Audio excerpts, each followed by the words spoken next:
After Trump suspended U.S. aid abroad, Zelensky increased pressure on European leaders. They continue approving one aid package after another, but no supplies from NATO help Kiev change the balance of power on the front lines. The Russian army leaves the Ukrainians no chance to counterattack. Advancing in the Donbass, the Russian troops are approaching the Dnipropetrovsk region.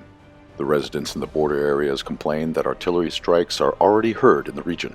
The local authorities called on locals to leave the settlements near the front. All civilians should prepare for the upcoming evacuation. The front is approaching the Dnipropetrovsk region from several directions in the east. After their recent victory in Velikaya Novoselka, Russian forces increased the pace of their offensive west of Kurakhova. They broke through Ukrainian defenses in the eastern part of Dachne and gained a foothold in the center of the village. At the same time, the advancing Russian forces are surrounding large Ukrainian forces in a cauldron. They approach the outskirts of Constantinople and assault troops attack the town from the south. Russians are also approaching the center of Andriivka, advancing from the north and east of the village. The Russian troops are also developing their offensive in the Pokrovsk direction. The Ukrainian military command attempts to plug the holes in its defense with more and more units thrown to this front, but none of their efforts stop the Russian advance. In heavy battles, they expanded their zone of control around Kotlina on the southwestern front. They are approaching the outskirts of Pokrovsk along the railway. At the current stage, stabilization of the front line in the Dnipropetrovsk direction is impossible. The Russian military maintains the initiative, and Ukrainian defense is less and less stable.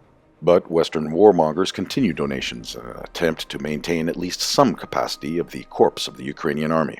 For example, despite the months-long discussions, Germany agreed to allocate 3 billion euros for military aid to the Kiev regime. Meanwhile, Russian precision strikes thwart military supplies from NATO. Ukrainian ports in the Black Sea and on the Danube River are pounded by Russian drones and missiles for the fourth night in a row. On January 31st, another wave of drone strikes inflicted heavy damage on the logistics complex of the Risoil terminal, which was one of the key logistics hubs for military supplies from NATO through Romania.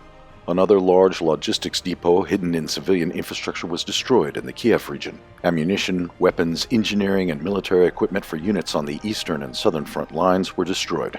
Strikes on rear logistics hubs disrupt military supplies to the Ukrainian military positions. Meanwhile, explosions thunder throughout the country.